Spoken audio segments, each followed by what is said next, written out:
Good afternoon, City of Raleigh and surrounding areas. My name is Dr. Erin Moore, and I'm the Executive Director for the Center for Racial and Social Justice. And welcome to our fourth Courageous Community Conversations with the City of Raleigh. Today, our topic will be policing and mental health, and we have some outstanding and exciting panelists today, and I'm sure you're going to enjoy our conversation.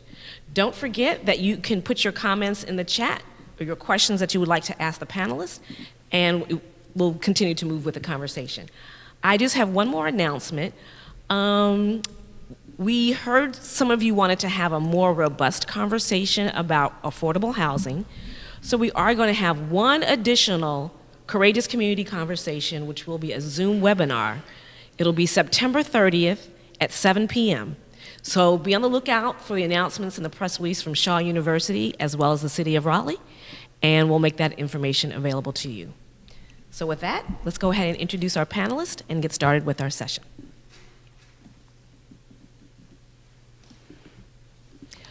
My first panelist to my immediate right is Ms. Alicia Peaton. Alicia Peaton is a licensed clinical mental health counselor, a clinically licensed qualified supervisor, a licensed clinical addiction specialist, and a motivational speaker. She works with individuals, families, churches, and organizations to amplify their awareness, psychoeducation, and practical skills concerning mental health so they can make a supportive impact in their communities as well as their own lives. With over 13 years of clinical experience in a variety of settings, including community, courts, probation, hospitals, residential areas, and offices, she has always had an insatiable appetite for helping others. While running a thriving practice in Fuquay-Varina, Phoenix Partners, North Carolina, she always finds time to mentor other therapists and interns in the field with passion, guiding colleagues to effectively strengthen and elevate to serve a diverse community of a community's mental health needs. So thank you. First of all, I wanted to thank you for allowing me to be a part of this conversation. I hope to be able to contribute to something meaningful and something further so that we can go on from here. Being in the trenches, I have seen mental health puncture and punctuate and infiltrate every aspect of people's lives, and I want to give a firsthand account of the things that I have seen across the years, and hopefully that I can be a part of some solutions to come. Thank you. Thank you. Our next panelist, to Ms. Peaton's left, is Ms. Toshiba Rice. Toshiba Rice is also known as T. Rice. She is the CEO and principal consultant for Joe Kai-Key, and she is best known as a strong advocate and champion for her community by serving the city, council, and state boards to resolve some of our community's most complex and sensitive issues. She has proven her ability to gather, unite, and resolve community challenges over the years with creating past successful initiatives such as the State of Education in Eastern Wake County and Track My Steps, an educational project of Greater Faith Raleigh, where she is senior pastor. Her current community initiatives and Joe Kai-Key's Inkwell brand seeks to partner with families, businesses, and institutions to invest in self-care and human capital, creating happy, healthy lifestyle plans for a resilient community, as well as faith impact retreats that empower the faith communities to effectively answer how can faith impact mental health, substance abuse, and adverse childhood experiences. Toshiba believes that it's an honor and a privilege to serve the community by fostering unity, civic engagement, and access to resources. Thank you, Dr. Moore. I'm very excited to be on the panel today. Mental health is a very broad topic, and for being able to impact the city, being able to impact individuals' lives. I have firsthand knowledge about it, living with family members with severe mental illnesses, as well as family members with just mental illnesses. And so today I hope that we talk about the difference between the two, bring about some solutions, show families how to create plans, make sure that we allow community and everyone to become aware, become educated, and actually begin an activation process of normalizing mental health, normalizing asking people, how do you feel today? And then allowing them to actually say how they really feel without stigma, without shame, and being able to be a supportive community so that people will be able to thrive and live and be their best selves. So I'm looking forward to this conversation and telling some truth about what it looks like and how people may treat people, whether it's in the workplace, whether it's in their faith communities, and making sure that everyone is needed and everyone is necessary in order for our communities to really thrive. Thank you. Thank you. Our third panelist is Ms. Dawn Blakegrove, Executive Director of Emancipate North Carolina. She's an attorney and proud graduate of Florida Agricultural and Mechanical University, also known as FAMU, and North Carolina Central School of Law. She obtained her Bachelor of Science degree in Political Science with a minor in Secondary Education and a master's degree in Applied Social Science, both from FAMU. After graduating law school, Ms. Blakegrove worked for 8 years as a post-conviction staff attorney with the North Carolina Prison Legal Services. She evaluated, prioritized, and litigated requests from criminals post-conviction cases for people incarcerated in North Carolina's Department of Correction. Today, her experience as a post-conviction attorney, combined with her undergraduate training in secondary education, fuels her passion for educating youth and the public about reimagining community safety and the criminal justice system as Executive Director of Emancipate North Carolina. Thank you for having me, Dr. Moore. I would first like to say that I am happy to be on this panel, but also feel like I would be remiss if I did not highlight the performative nature of conversations in the city of Raleigh, particularly around issues that are tangential to being and thriving as a Black person in the city of Raleigh.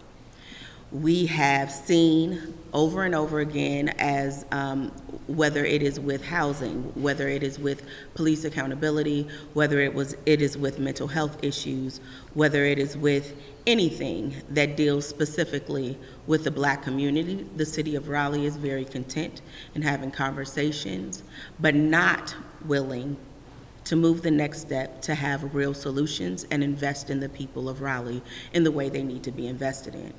So while this conversation is important to a certain extent, it is meaningless if the people of Raleigh, if the elected officials of Raleigh are unwilling to and unable to and do not have the political will to put real transformative actions and dollars behind these conversations. We, the people of Raleigh, deserve better.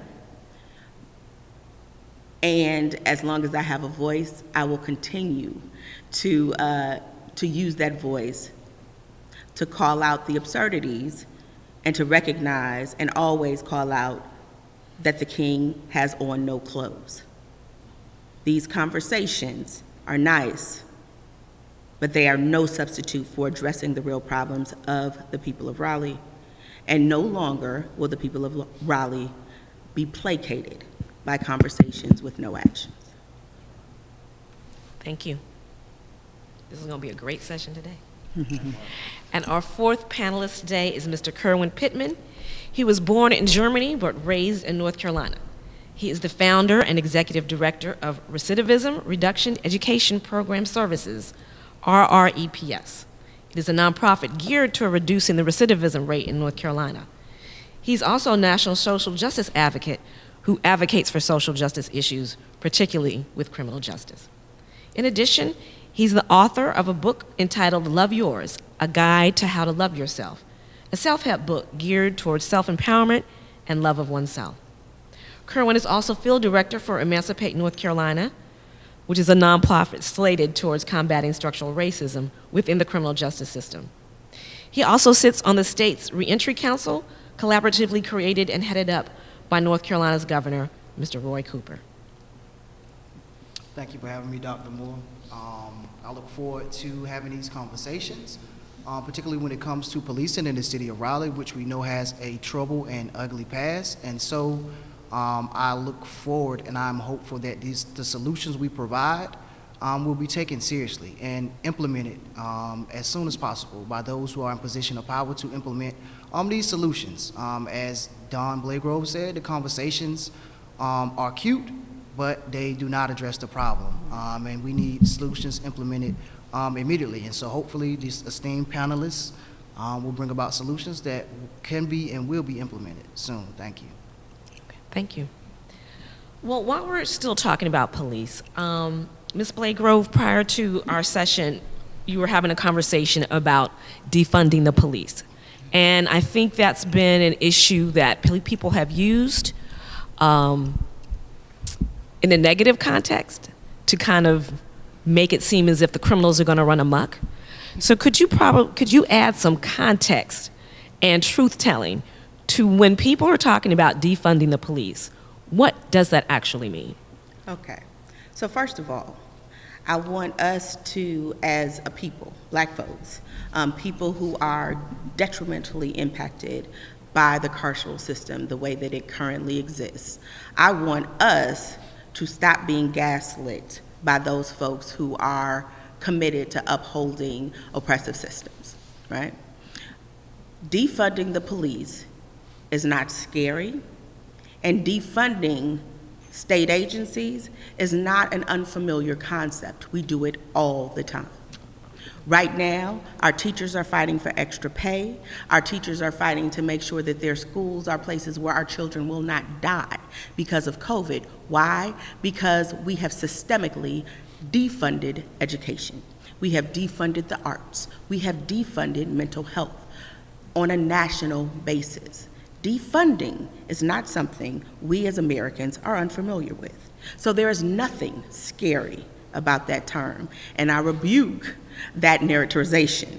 Second, I will say to you this: defunding the police is less about taking money away from something and much more about investing money into communities. Here's what we know. America has more policing, has a larger carceral system than any other industrialized nation in the world. Yet we also still have the highest crime rates. It is insane for us to continue to invest in a system that clearly does not produce the claimed results of safety and a reduction of crime.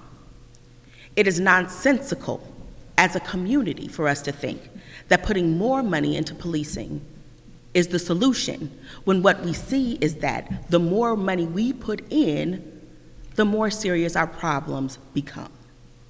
It is time for us to have a real, objective, fact-based conversation about the necessity of policing, what it does, why it exists, but most importantly, what it does not do. Because what I need for people to understand is that in order for us to get real safe communities, we need to untether our sense of personal and community safety from the systems of law enforcement that were created and designed to be oppressive by their very nature of Black and brown people, and to control Black and brown people's movements and how we show up in society, and instead invest money in people, invest money in schools, less money in conversations about policing, and more money in making sure that all of our children, Black and brown children in the city of Raleigh, particularly in Southeast Raleigh, who have post-traumatic stress disorder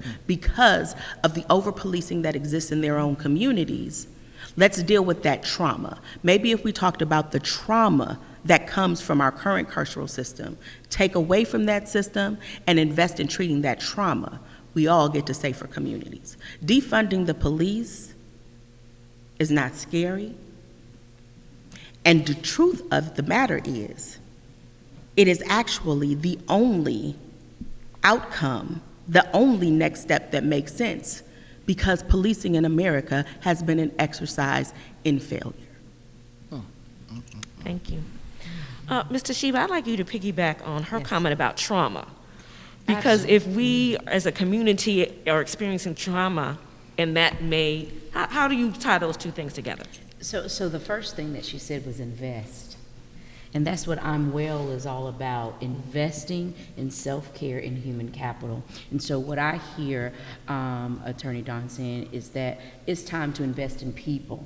It's time to invest in the very things that cause the traumas, so that we can begin to be resilient after having a conversation. Let's now invest in the social workers within the school systems. Let's now invest in the psychologists within the school systems. And let's be able to make a child feel, I can speak for my own traumas of dealing with police officers and engaging my sons who had no criminal record, never been in a system, or graduated early from school, came and just left the library from picking up a book on leadership. Let's talk about the trauma in which a mother feels, a black mother feels, every time their child has to leave and go out and just be a part of society, and wondering if you're gonna get that phone call that's gonna tell you that someone's pepper sprayed, that someone has tased your child.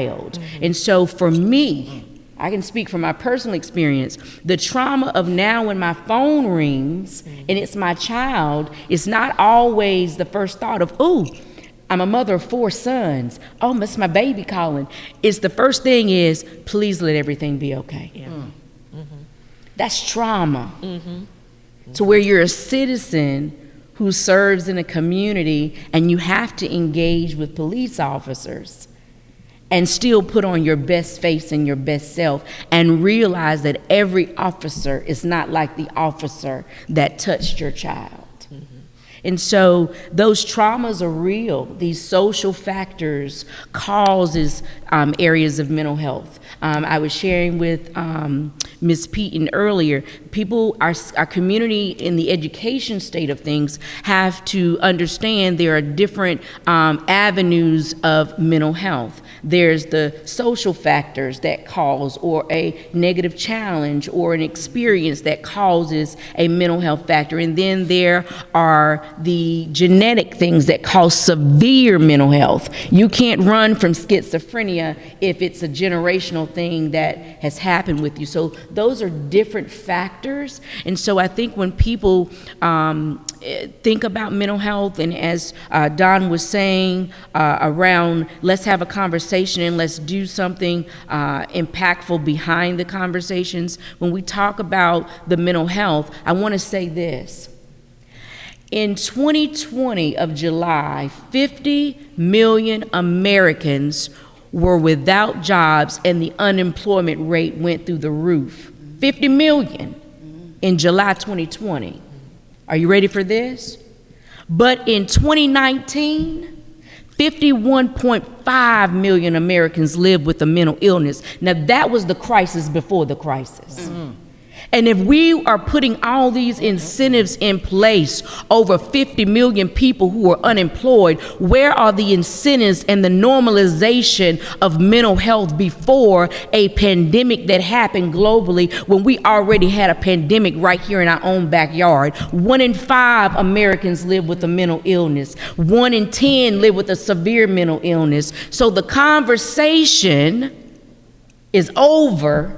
It's time for action, meaning making sure we are normalizing and letting people feel the same way we know it's okay for people to go receive services. And now the mental health field, Alicia's field, oh my goodness, is overwhelmed with people receiving services. We've normalized that it's okay for people to not be okay right now because of a pandemic. But what about the 51.5 million families who weren't okay before the pandemic?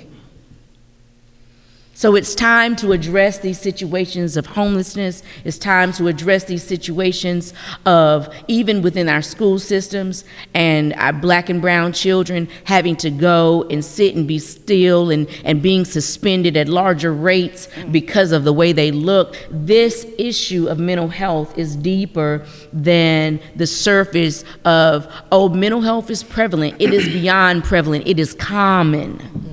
It's a commonplace, and we do have some solutions so that people can live their best life. Thank you for that. It's excellent. Ms. Peaton, you provided me with some ideas in terms of dealing with mental health as well as policing. And you spoke about training and some other initiatives. Could you care to elaborate on some of those? Absolutely. But first, I would be remiss from not being amongst good company to ride on some things that were said. I think, one, from a clinical perspective, this is not PTSD. This is acute stress disorder. And let me share the difference between the two. PTSD clinically has to have stopped a period of time because you get post. Say that. This has not stopped. Say that. Acute stress disorder is labeled that way, has to go and has to have at least a 30-day lay period where the triggers have ceased. The triggers have not stopped. Wow. So you're in this constant state of being acutely traumatized over and over. And so we haven't even reached post-traumatic. We haven't gotten post every day. And so you have to also factor in vicarious trauma. I have people, there's no room on my books. There's literally no room on my books. And not that I'm some awesome clinician. I do what many clinicians do. I have awesome clinicians around me, many I know and many that I don't. But the harvest is just overflowing because people are struggling. This particular medical crisis that we're going through was just a window to, like Ms. Toshiba said, what was already there. And so people are having it directly from having an organic situation, their mental health, but also this vicarious trauma. So all of this happened. I have a 23-year-old son. So when I heard about what happened to Toshiba's boys, I am now, well, okay, my son 10 and 2, come in, let me know where you are. Now I'm concerned. And that hadn't even happened to him. So now I am experiencing this vicarious trauma as a result of hearing her story, and it becomes infective. I describe it like carbon dioxide, odorless, colorless, tasteless, but it will kill you.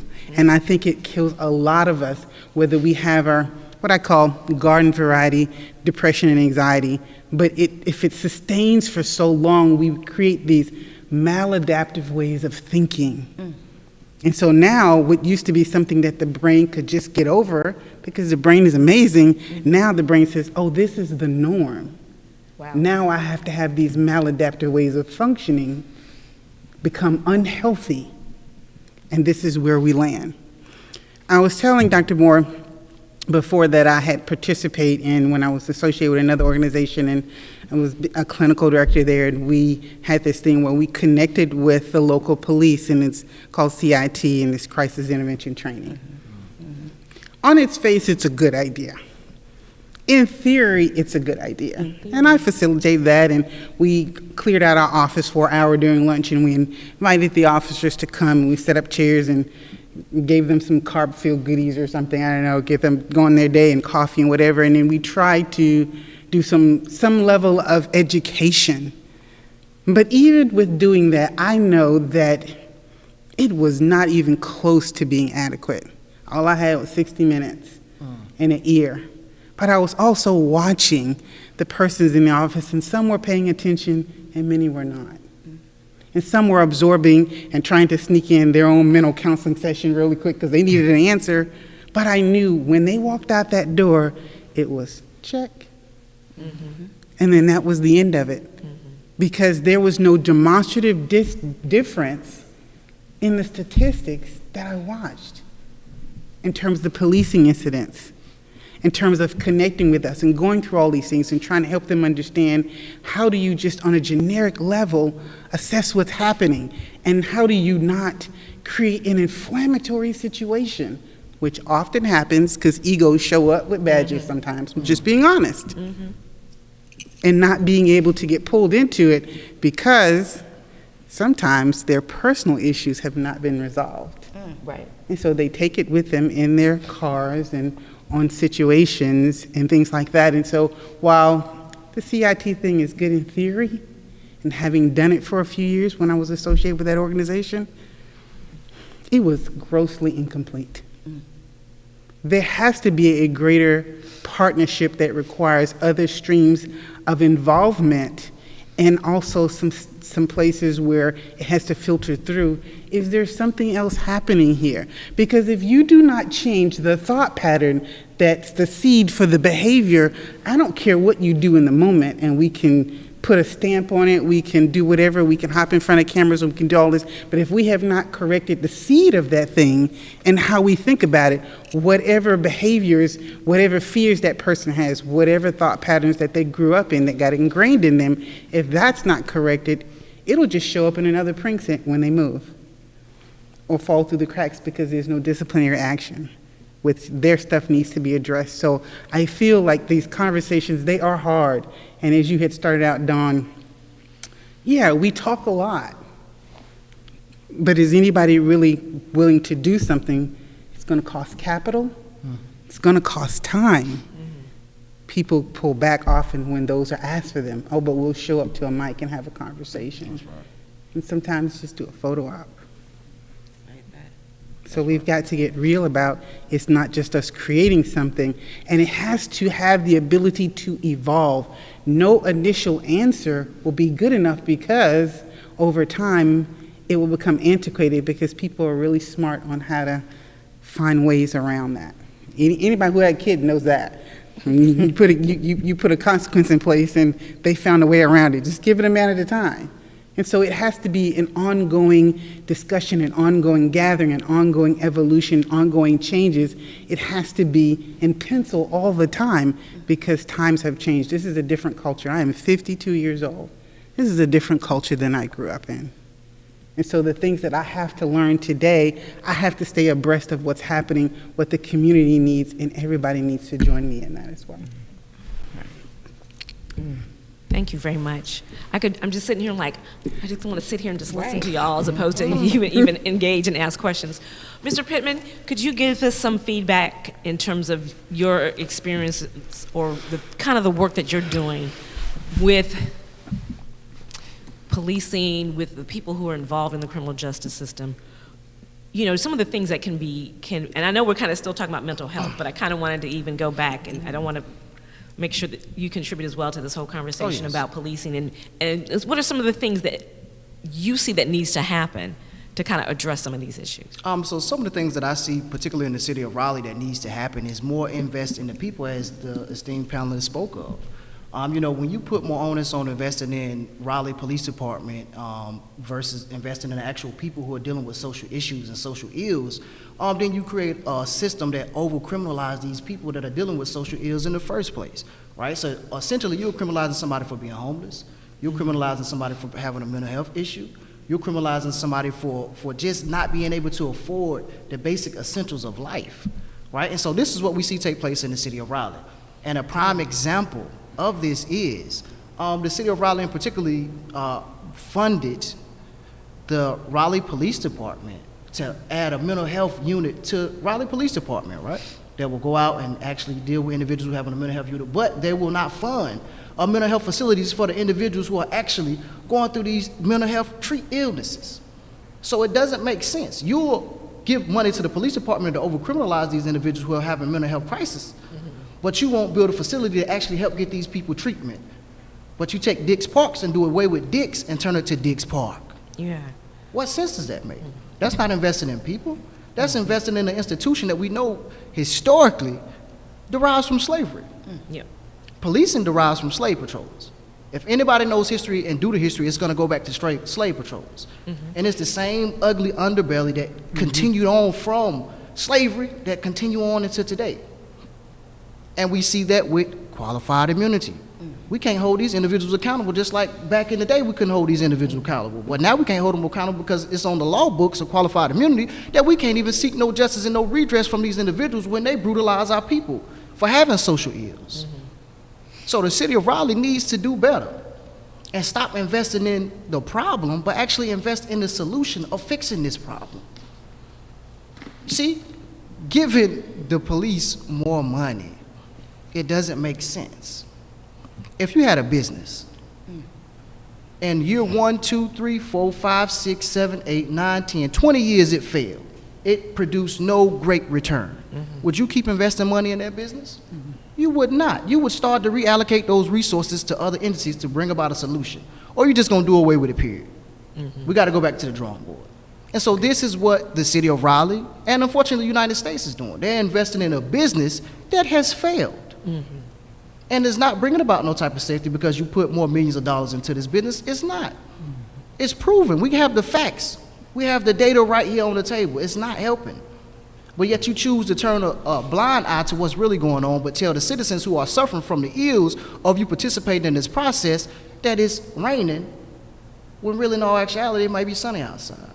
And I use that terminology to say you trying to tell me one thing, but really I can see it and I'm experiencing another. And this is what's going on. And this is why we say defund the police, which is nothing more than a reallocation of resources, right? So you let the people play with the stigma of the word and get caught up on the word, the gaslighting of the word of defunding the police. It's nothing a reallocation of resources. You wouldn't invest in that business. And so this is what we see. And so now is the time for individuals in position of power, the city council, the mayor, county commissioners, everybody in governmental functions who have the power and in position to make a change. It's cute to speak about it, right? But you have to bring about solutions and implement these solutions, right? Because we can bring about 1,000 solutions and recommendations, but if you ain't implement them, it makes no sense. It looks good. You spent thousands of dollars making it look good, but essentially what you did, you told the public that it's sunny outside and really it's raining on their head. And they know that because when they go around the corner, they're getting scared when the police get behind them because they might have a crazy interaction. Like Sohail Mujahid, who died at the hands of Raleigh Police Department. Like Keith Collins, who died at the hands of Raleigh Police Department. Like Arkiel Dinkins, who died at the hands of Raleigh Police Department. Like Kyron Hinton, who was beat by multiple agencies, law enforcement agencies, not just Raleigh Police Department, in the city of Raleigh, but yet when these bad situations happen, no solutions are brought about or implemented to fix these problems from happening. We just gloss over it and keep going about our day and wonder who's next. But meanwhile, individuals who are dealing with the social dynamics are coming from impoverished community, AKA the hood. We got to wonder who's gonna be next. Am I gonna go to jail or am I gonna get beat up? Right. Am I not gonna survive this traumatic experience of dealing with law enforcement because they don't have the proper, not only education, because it's deeper than education, right? They don't have the proper culture within this department to really function and really care about the citizens that they are serving. Why? Because 9 times out of 10, they're not even from that community. So it's a lot of issues layered on top of issues. But when you criminalize individuals for essentially social issues, this is the problem we're having. We're going to continue to run into this problem until you address those social issues. You'll put a bunch of police over there in the hood, but you won't put no resources up there to help these people who are economically deprived get themselves up out the hood or build their own hood unless you're going to gentrify it and kick them out of there. Right. So it's a multitude of issues on top of issues that the city of Raleigh needs to address. I just want to sit here again and just listen to everything. I'm learning so much, even though I grew up in Durham. It's just sad to me, all the things that are happening in Raleigh. But when you spoke about some of those issues that are happening with the deaths at the hands of police, is there accountability for the city police department? Has there been accountability? What can be done to hold these types of these officers accountable? And both of you can, of course, address that issue. Yeah. No. That is the short and long answer. No. There has been no accountability. There will be no accountability. Why? Because the people who have the power to create accountability, those people being your district attorneys, here in North Carolina, in Wake County, that would be Lauren Freeman, your city council people, that would be your mayor, and Mary Ann Baldwin, Corey Branch, Nicole Sullivan, and the others who are elected in Raleigh. They have the power to create accountability and choose not to use that power to do it. The other thing that I think is imperative is that we have to stop allowing lip service and stop thinking about the issues that we need addressed in our communities as it relates to police accountability to be talked about in a vacuum, because that's not where they belong, right? Like Mr. Pittman so eloquently stated, the vast majority of the problems that we see have one common root: poverty.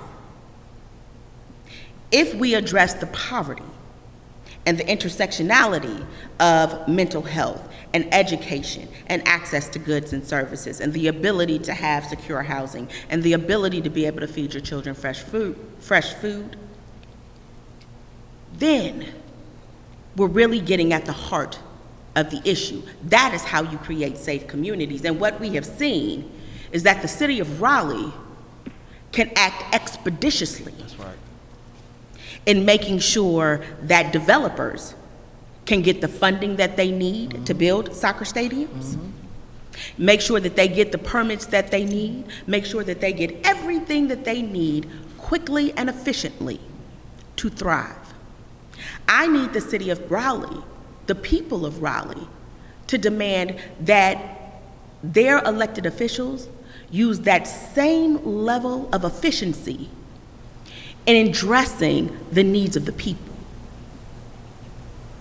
It is very easy to defund the police. It's not hard. We are sitting here on a panel right now with two women who are associated with two different organizations who I guarantee you could do a much better job at interacting and helping be proactive about mental health issues than allowing the police to be reactive. We need the city of Raleigh, and we need to say to the city of Raleigh that we no longer accept the underlying truth that you've accepted, that policing is a necessary element of our society, because it's not. We need them to be as creative about creating community safety, as creative about investing in the people as they have been about figuring out how to move poor people out of downtown Raleigh so they can gentrify it, so they can get to the top of the list of being the best cities in America to live and to thrive in. We need for the city of Raleigh and the elected officials of Raleigh to be as proactive about protecting and creating community safety for the least of us as they are about ensuring that developers can remove historical markers from buildings so that they can build million-dollar apartments and condos that poor people won't be able to live in. That's right. We need for Raleigh to be as concerned and that is expedient about creating, about eliminating food deserts in the poorest places of Raleigh as they were about making sure that Publix got built on Glenwood Avenue. See, these conversations, again, as in the words of my friend Kerwin Pittman, are cute. But we are not stupid. The people of Raleigh are not stupid. We know what elected officials are capable of. And we also know that you do what is important to you. So what we know for sure is that if policing was important, you would be doing something and not talking about doing something. We need you to be as creative and as efficient as you were about getting that soccer stadium approved, about thinking about ways to make my community safe, to make sure that Black mothers do not have to worry about their children being tased or pepper sprayed by Raleigh Police Department because of a pretextual car stop and have no accountability for those officers. I guarantee you, those officers are still working. They are still getting paid. That's right. They didn't miss one day of pay. The city of Raleigh has to determine that it is more important to make sure that these babies who have been traumatized, who are living in an acute state of traumatic distress, don't have to live there, that their brains are maladapting to fear and to trauma. We are tired of talking, and we are no longer accepting the foolish excuse of what you can't do. You've shown us what you can do in every other aspect. Now show us what you can do to make safe communities. Thank you.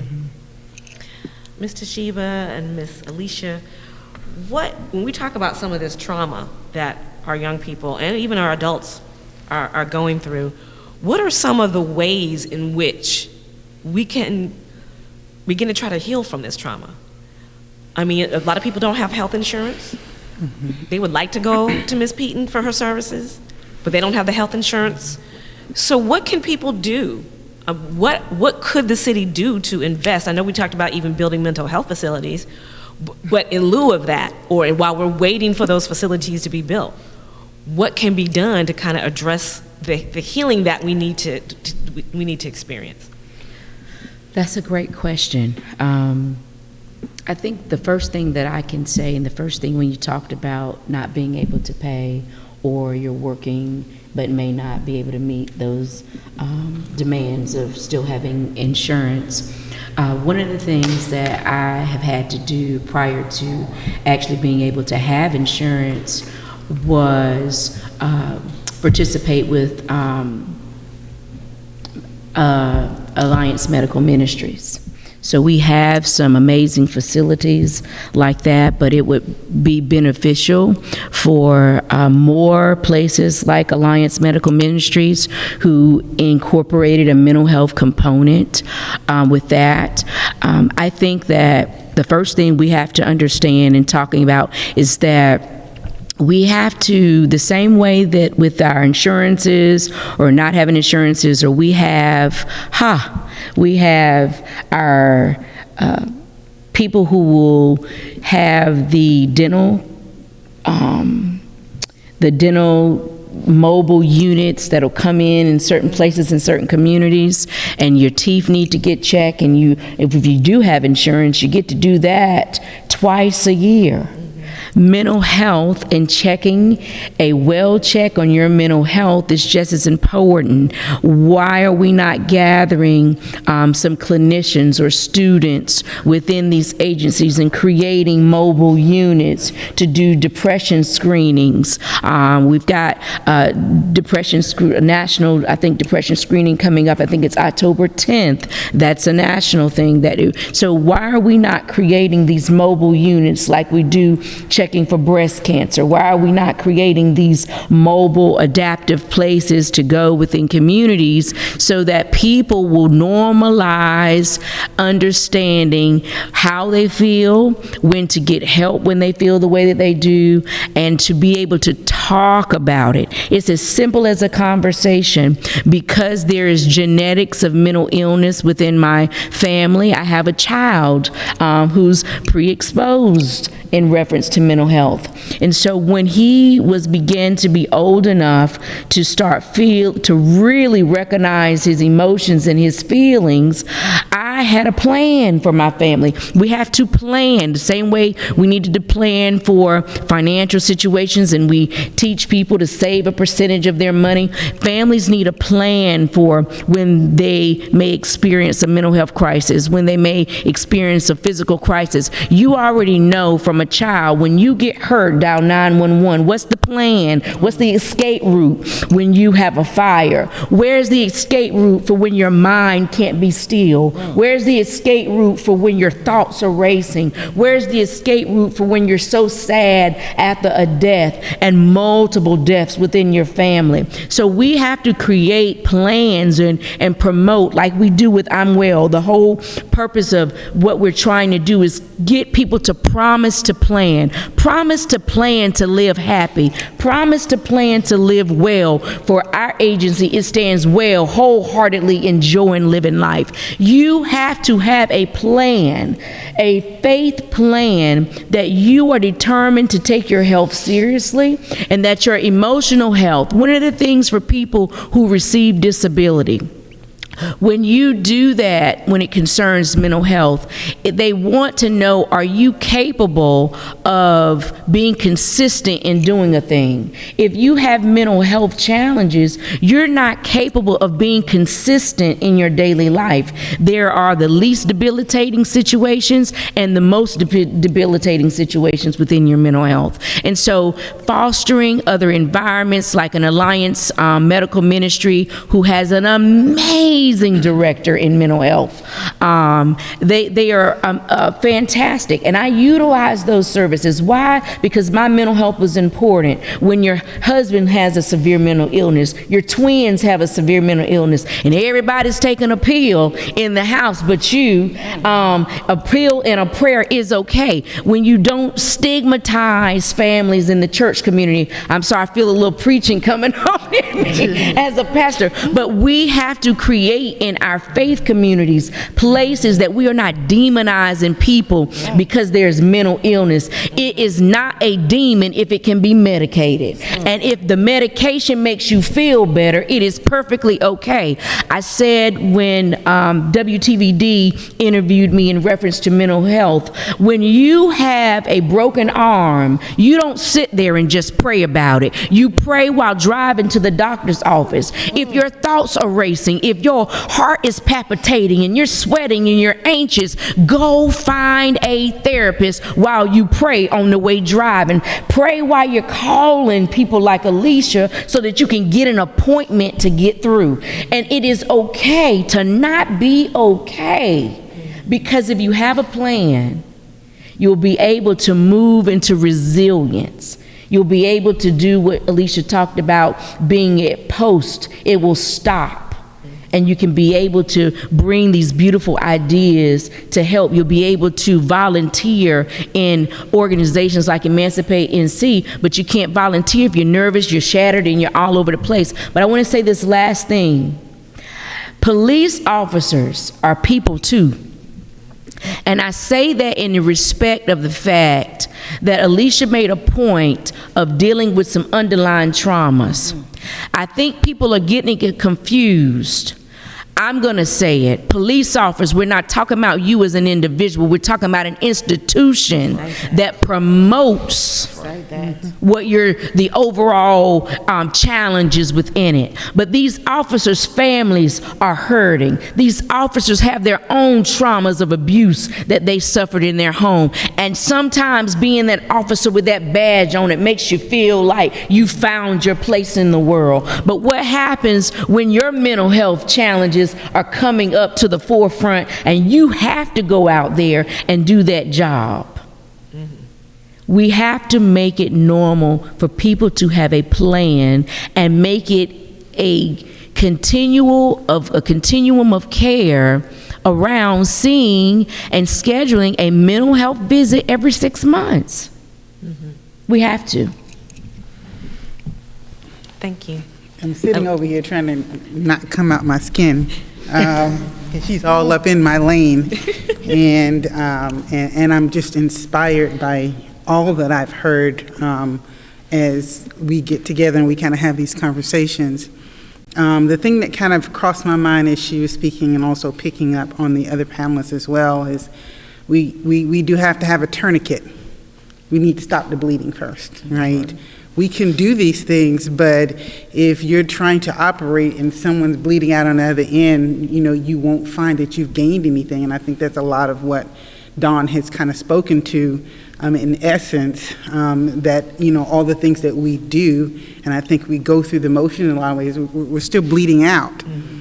I was thinking about this as I had gotten the question on kind of what the solutions may be, and like Toshiba says, there's a dual approach. We have to deal with the officers, and not all officers are bad, so like not every therapist is good, let's just be honest, right? That part. So we don't want to stigmatize people as well, and we have to deal with the particular issues and the principles and make sure we're drilling down on that, because sometimes offense comes in and will derail what we're trying to do. People get offended about certain things, and then it just loses its hope on trying to get something productive. So the first thing for me is kind of dealing with the officers' issues, and I was thinking about working in a hospital. I can tell you how this goes. Hospitals is a medical model. It's not therapy. It's not treatment. It's a medical model. Are you safe? Are you gonna hurt somebody, or are you gonna hurt yourself? That's it.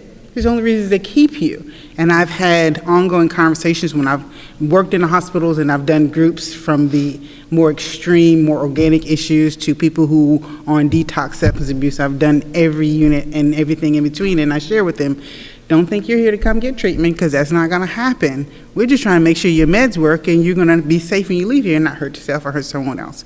So they leave there sometimes a little bewildered about what to do, and I think there's lots of missing in terms of where they go, or they come in and say, I haven't seen my therapist, and I say, sweetheart, you're not going to see a therapist, right? They'll check in on you, and are you having any adverse reactions, but what needs to happen at the community level is where the healing begins, and they don't know how to get from A to B.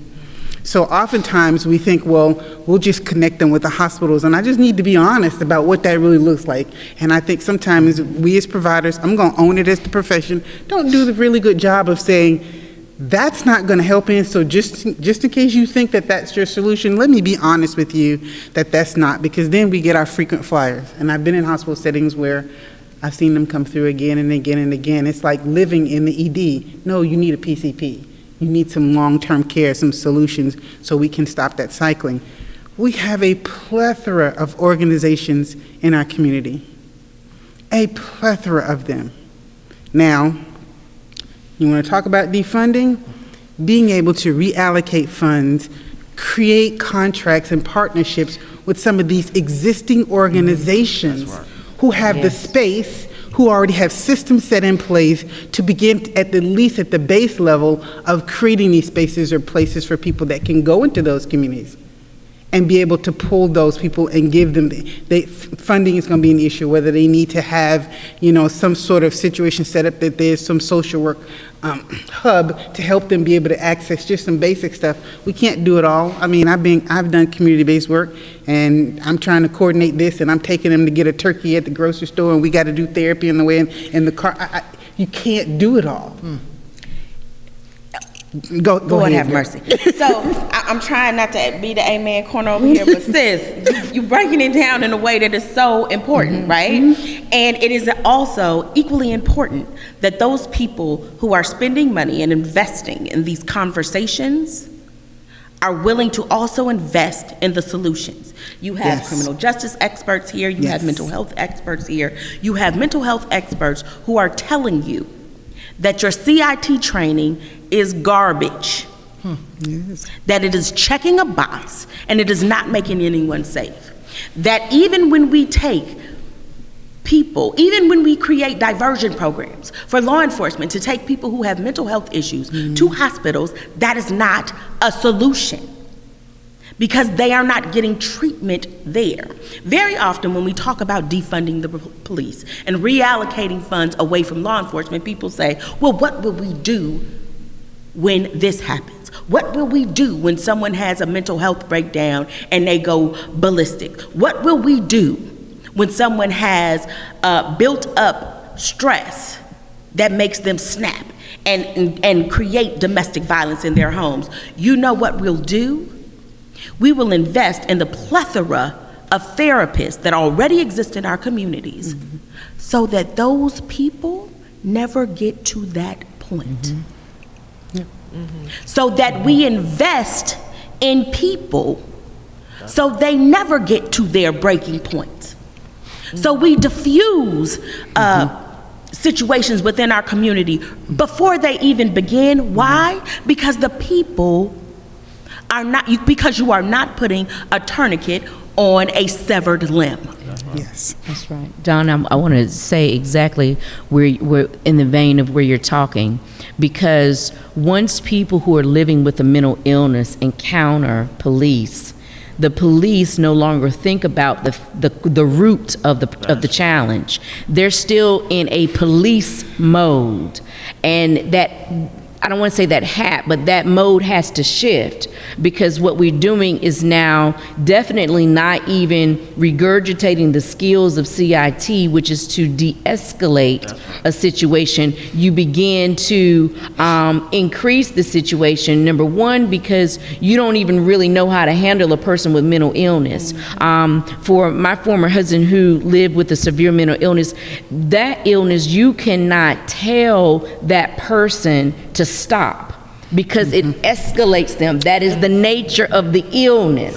And so when you are an officer and you don't have that, and yes, you can keep the perimeter of people safe, that the person's not hurting themselves or others, until you can get get some people or a phone call from someone on scene, on crime, hey, we've got this situation here, we need help. Because once that person's mental capacity comes back, because with severe mental illnesses, it doesn't matter sometimes if they take a pill. I think people need to remember that medicine is to help with the illness, but even some people with schizophrenia or bipolar disorder, the medicine helps sustain you a bit, but you still can end up in a hospital. These things are just still prevalent in their life. And so what we want, or what I would love for officers to remember when they are engaging folks with mental illness, don't be so quick to charge them with all these plethora of crimes that we clearly know it is literally happening because of a state of not being in their right minds. And so what you do is you continue to cause the trauma, because once these people can see health professionals like Alicia come back to the place of the state of them being really the great people that they are, now there's a whole hurdle of obstacles, because you don't charge them with every felony you could possibly think about by being an African American person, and then you get to the district attorney's office and you'll drop all the other charges that are misdemeanors, but you'll make the felonies stick from a person who doesn't even have any criminal background. And then if you get to know the person, you find out they were class valedictorians, you find out that they were governor of Boyd State, you find out they had full academic scholarships to UNC Chapel Hill. The real person of who they are during the process of a mental health breakdown, you are causing people to fall right back into that place of hurt and harm, because now you have criminalized them for being in a state in which God created their minds. And they can't get it back, because now you've got felonies that now it prevents them from getting a job. Felonies that now prevent them from being the great people who they are 95% of the time, because you encountered them the 1-5% of their life. And again, the cost to society is much too great for us not to defund the police, for us not to stop funding carceral systems and invest in people. Stop putting a tourniquet on a severed limb. That's what law enforcement is. Kerwin, I'm gonna give you the last word. I just want you to know the comments have been amazing. Everybody is so appreciative of your, preach, tell it. They're just the amen corner. So people are really engaged and happy with what it is that you're saying. So I'm gonna let you finish up. We have a couple more minutes. With all you heard and all that's been said, if you haven't gained nothing else, what you're hearing is invest in people. Invest in the people in the city of Raleigh. And I ain't speaking to the citizens of the city of Raleigh, especially those in the marginalized community, because we're going through it day by day, so we know what the issues are. I'm talking to those in position of power, and we're gonna have this critical, crucial conversation. To the mayor, to the city councilman, to the county commissioner, to the district attorneys, to those in the criminal justice space, the police chief, the sheriff, those who are in those spaces who are able to bring about a change to these issues that are going on. You're hearing the issues, invest in the people. Invest in the people. When George Floyd was brutally murdered and protests took place in the streets of Raleigh, we had a mayor and a council that chose property over people. They chose property over people. And what I mean by that, they was more focused on the property damage than the reason why the people was out in the streets in the first place. And we know what happened to George Floyd happened to him in Minneapolis. We're talking about what's happening right here in the city of Raleigh. Fix those problems. We're providing solutions. These conversations are not for the citizens, because we know what's going on. It's happening to us. It's for you. You got the solutions. Invest in people over property. Show the people who put you in position of power what it is and what our city can really look like if we invest in the people. We have an opportunity now. We ain't gotta wait 2 years, 3 years plans to keep having studies and conversations. You could do something Monday. Let's get to it. Let's do it. This conversation is for you. Implement these solutions. Thank you all very much. There's so many people, they said, that were trying to get into this conversation. They're just so excited that you all participate and that you're saying the things that you're saying. I'm going to see if I can follow up, because some people want to contact you. And what we're going to do, I think that these videos are being placed on the Center for Social Justice at Shaw University's website. So it will be available for people to review. I think the City of Raleigh is also going to put them on the website. But we will have them there. We'll see if we can have comments so that people can continue to engage in the conversation. I know that you may be getting some more follow-up from some of the citizens that are just really impressed with everything that you're saying, and some of these things that they haven't heard before, some of these solutions and these organizations that people just don't even know exist. So it's really great that you're bringing your truth, that you're bringing your resources, and you're bringing some solutions. And I thank you so much for your conversation today, and for really bringing and saying some of the things that need to be said. And I think ultimately, the sense that I'm getting as a new person here in Raleigh is that the citizens of Raleigh are fed up and that they're not happy, and they want to see some substantial change. And so hopefully from these conversations we can begin to see some solutions being implemented. So thank you. So that's it for today, ladies and gentlemen. Again, we will have one more on affordable housing. All of these issues that we've been talking about kind of deal with the issues of affordable housing and gentrification that's happening in Raleigh. So that will be on September 30th at 7 p.m. So be on the lookout for the announcements. Thank you all again, and have a wonderful afternoon.